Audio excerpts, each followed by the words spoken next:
rahmatullahi ta'ala wa barakatuh dhamaantiin meel baad joogtaan.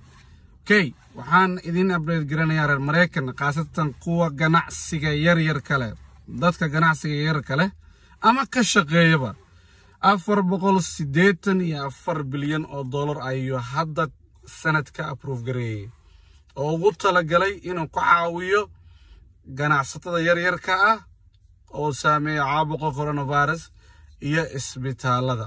lacagtan sidan soo socoto ayay u kala helayaan 310 bilyan oo dollar waxaa la siinayaa PPP barnaamijka la dhaho caanka ah. barnaamijkaas muxuu yahay? barnaamijkan waxaa waaye Paycheck Protection Program in la siiyo shaqaalaha shirkadda ee siiso jeegooda 8 asbuuc kiradana ay iskaga bixiso utility billna ay iska bixiyaan. lacagtan 310 bilyan oo dollar oo cusub oo hor leh ayaa loogu talagalay waxaana ka buuxin kartaa barnaamijkan oo kaliya ganacsigaaga wuxuu leeyahay bangi. fadlan bangigaas ka buuxi sida ugu dhaqsidaha badan markii barnaamijka weegaan la furo oo mataqaana available bangiyaasha hadda uu xiran yahay laakiin markii aqalka hoose ansixiyaan barnaamijkan madaxweyne Trump uu siixo fadlan buuxi sida ugu dhaqsida badan sida mataqaana shaqaalahaaga iyo loo paycheckooda ee dawladda ugu caawiso. 60 bilyan oo dollar oo hor leh waxaa loogu talagalay barnaamijkii small business ka ahaa oo loan iyo grant iyo adeeqdii amaahda ahaa oo 10,000 advance ahaa 10 shaqaale haddii ku joogaan halkii shaqaale min $1,000. barnaamij hadda hataa kaliya aad tahay sole proprietor aad tahay ama self employed aad tahay $1,000 aad helaysaa. barnaamijka markii la furo fadlan buuxi asagana. 75 bilyan oo dollar waxaa la siinayaa isbitaalada. 25 bilyan oo dollar waxaa loogu talagalay caabuqa coronavirus meel lagu tastagareeyo lagu baaro in mataqaana loo siiyo. lacagta dhamaanteed waxay isku tahay 484 bilyan oo dollar. 370 bilyan oo dollar waxay aadaysaa ganacsiga. soo fadlan barnaamijkan ka faa'iideysta dadkii ganacsatooyinkii oo markii hore ka xirmay haddeertaan barnaamijkan markii la furo isla markii ka faa'iideysta. biilkan maanta la ansixiyay wuxuu aadayaa aqalka hoose Nancy Pelosi iyo groupkeeda markay ansixiyaan dabcan waxbay ku dardari doonaan.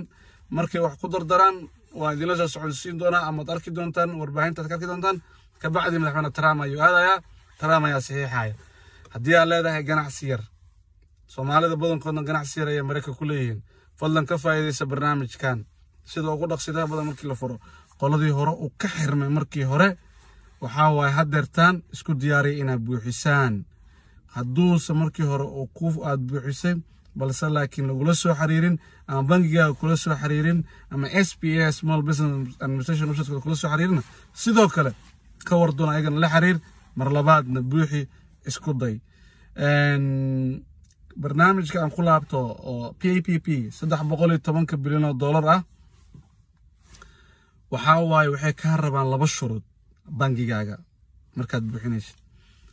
canshuurtii 2019 inaad buuxisay canshuurtaas ama W2 haddaad tahay ama 1099 haddaad tahay ka bacdi business tax return-kaaga ka rabaan bangigaaga ka raba ama waxay ka rabaan mataqaana 1099-kaaga schedule C haddaad 1099 tahay ayay ka rabaan pagekaas oo aad qortay balse aadan xareyn 2019kii aad iskaan gareynaysaa as a email PDF attached ugu suubinaysaa.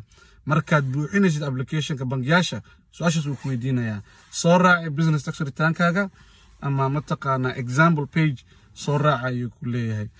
fadlan waxay eegayaan haddaad 1099 tahay schedule C leenka ugu hooseeya 31 oo profitka haddaad profit suubisid ayay lacag ku siinayaan. haddaada profit suubinin oo negative ah suubisay shirkadaada way adagtahay si lacag ku siiyaan. profitkaas ayay waxay u qaybinayaan 12 bilood waxay ku dhufanayaan 2.5 lacagtaas ayaa xaq u leedahay kulay loan forgiveness aad u helaysaa iyo mataqaana amaah isku jirto.